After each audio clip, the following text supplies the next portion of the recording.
महर्षि मेधा बोले, प्राचीन काल में देवताओं और असुरों में पूरे 100 वर्षों तक घोर युद्ध हुआ था। उनमें असुरों का स्वामी महिषासुर था और देवराज इंद्र देवताओं के नायक थे। इस युद्ध में देवताओं की सेना परास्त हो गई थी और इस प्रकार संपूर्ण देवताओं को जीत महिषासुर इंद्र बन बैठा था। युद्ध के पश्चात हारे हुए देवता प्रजापति श्री ब्रह्मा को साथ लेकर उस स्थान पर पहुंचे जहां पर कि भगवान शंकर विराजमान थे। देवताओं ने अपनी हार का सारा वृत्तांत भगवान श्री विष्णु और शंकर जी से कह सुनाया। वह कहने लगे, हे प्रभु, महिषासुर सूर्य, इंद्र, अग्नि, वायु, चंद्रमा, यम, वरुण तथा अन्य देवताओं के सब अधिकार छीनकर सबका अधिष्ठाता स्वयं बन बैठा है। उसने समस्त देवताओं को स्वर्ग से निकाल दिया है। वह मनुष्यों की तरह पृथ्वी पर विचर रहे हैं। दैत्यों की सारी करतूत हमने आपको सुना दी है और आपकी शरण में इसलिए आए हैं कि आप उनके वध का कोई उपाय सोचें। देवताओं की बातें सुनकर भगवान श्री विष्णु और शंकर जी को दैत्यों पर बड़ा गुस्सा आया। उनकी भौहें तन गईं और आंखें लाल हो गईं।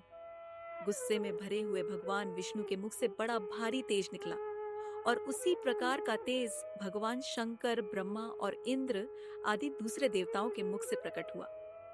फिर वह सारा तेज एक में मिल गया और तेज का पुंज वह ऐसे दिखता था जैसे कि जाज्वल्यमान पर्वत हो।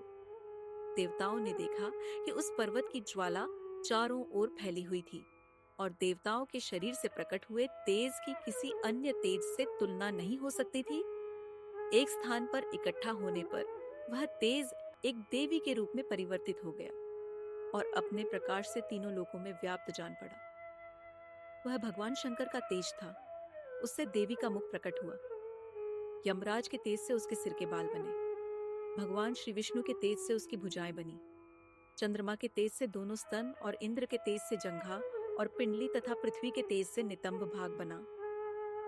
ब्रह्मा के तेज से दोनों चरण और सूर्य के तेज से उनकी अंगुलियां पैदा हुईं और वसुओं के तेज से हाथों की अंगुलियां एवं कुबेर के तेज से नासिका बनी। प्रजापति के तेज से उसके दांत और अग्नि के तेज से उसके नेत्र बने। संध्या के तेज से उसकी भौहें और वायु के तेज से उसके कान प्रकट हुए थे। इस प्रकार उस देवी का प्रादुर्भाव हुआ था। महिषासुर से पराजित देवता उस देवी को देखकर अत्यंत प्रसन्न हुए। भगवान शंकर ने अपने त्रिशूल में से एक त्रिशूल निकालकर उस देवी को दिया और भगवान विष्णु ने अपने चक्र में से एक चक्र निकालकर उस देवी को दिया।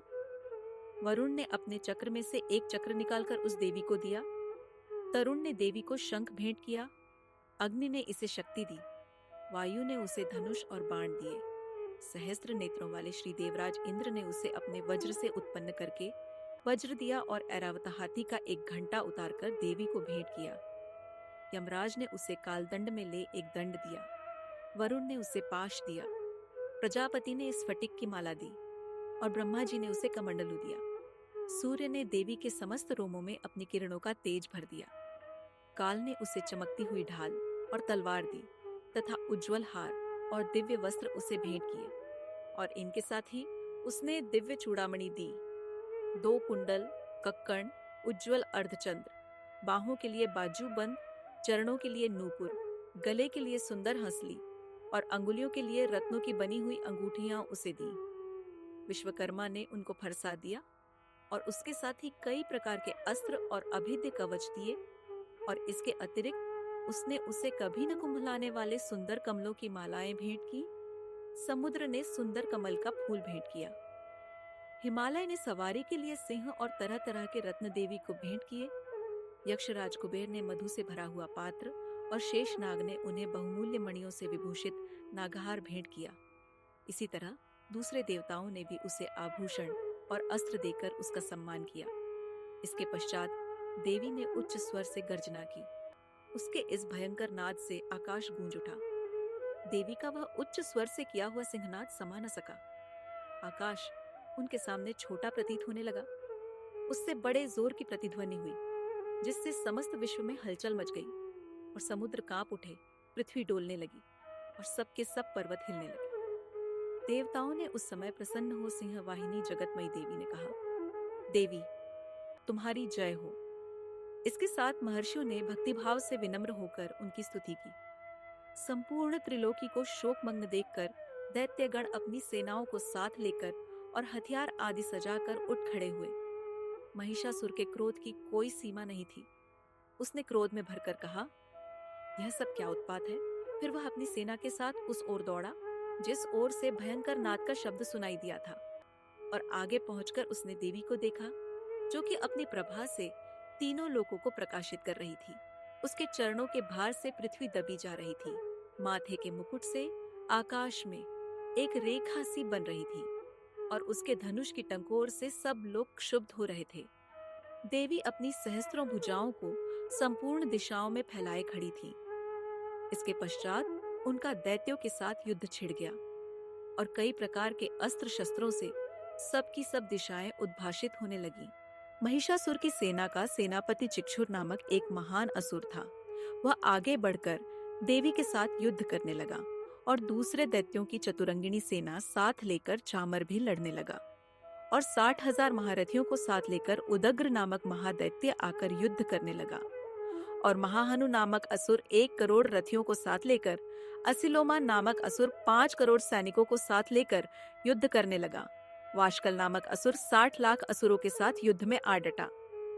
बिडाल नामक असुर 1 करोड़ रथियों सहित लड़ने को तैयार था।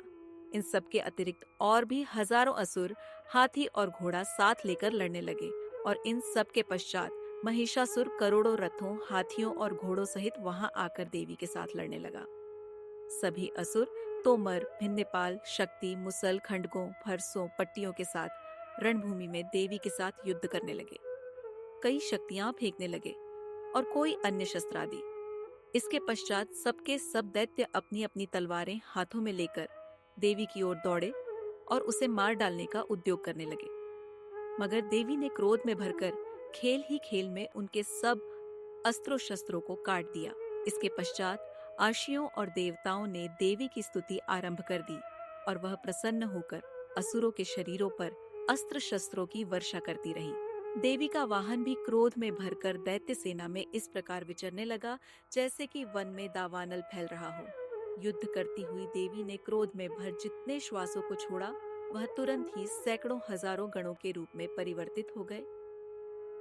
फरसे, भिन्नपाल, खड्ग तथा पट्टिश इत्यादि अस्त्रों के साथ दैत्यों से युद्ध करने लगे। देवी की शक्ति से बड़े हुए वह गण दैत्यों का नाश करते हुए ढोल, शंख व मृदंग आदि बजा रहे थे। तदनंतर देवी ने त्रिशूल, गदा, शक्ति, खड्ग इत्यादि से सहस्त्रों असुरों को मार डाला। कितनों को घंटे की भयंकर आवाज से ही यमलोक पहुंचा दिया। कितने ही असुरों को उसने पास में बांधकर पृथ्वी पर धर घसीटा। कितनों को अपनी तलवार से टुकड़े टुकड़े कर दिए, और कितनों को गदा की चोट से धरती पर सुला दिया। कई दैत्य मूसल की मार से घायल होकर रक्त वमन करने लगे, और कई शूल से छाती फट जाने के कारण पृथ्वी पर लेट गए, और कितनों की बाण वर्षा से कमर टूट गई। देवताओं को पीड़ा देने वाले दैत्य कट कट कर मरने लगे। कितनों की बाहें अलग हो गईं, कितनों की ग्रीवाएं कट गईं, कितनों के सिर कटकर दूर भूमि पर लुढ़क गए, कितनों के शरीर बीच में से कट गए, और कितनों की जंघाएं कट गई और वह पृथ्वी पर गिर पड़े। कितने ही सिरों व पैरों के कटने पर भी भूमि पर से उठ खड़े हुए और शस्त्र हाथ में लेकर देवी से लड़ने लगे। और कई दैत्यगण भूमि में बाजों की ध्वनि के साथ नाच रहे थे। कई असुर जिनके सिर कट चुके थे, बिना सिर के धड़ से ही हाथ में शस्त्र लिए हुए लड़ रहे थे। दैत्य रह रहकर ठहरो ठहरो कहते हुए देवी को युद्ध के लिए ललकार रहे थे। जहां पर यह घोर संग्राम हुआ था, वहां की भूमि रथ, हाथी, घोड़े और असुरों की लाशों से भर गई थी, और असुर सेना के बीच में रक्तपात होने के कारण रुधिर की नदियां बह रही थीं। और इस तरह देवी ने असुरों की विशाल सेना को क्षण भर में इस तरह से नष्ट कर डाला जैसे तृण काष्ठ के बड़े समूह को अग्नि नष्ट कर डालती है। और देवी का सिंह भी गर्दन के बालों को हिलाता हुआ और बड़ा शब्द करता हुआ असुरों के शरीरों से मानो उनके प्राणों को ढूंढ रहा था। वहां देवी के गणों ने जब दैत्यों के साथ युद्ध किया तो देवताओं ने प्रसन्न होकर आकाश से उन पर पुष्प वर्षा की। अगर यह वीडियो आपके मन को शांति और भक्ति से भर दे तो लाइक करें, और माता के आशीर्वाद के लिए कमेंट में जय माता दी लिखना न भूलें। इस पवित्र यात्रा में हमारे साथ बने रहने के लिए चैनल को सब्सक्राइब करें। अगले वीडियो में हम आपके लिए ला रहे हैं दुर्गा सप्तशती पाठ का तीसरा अध्याय हिंदी में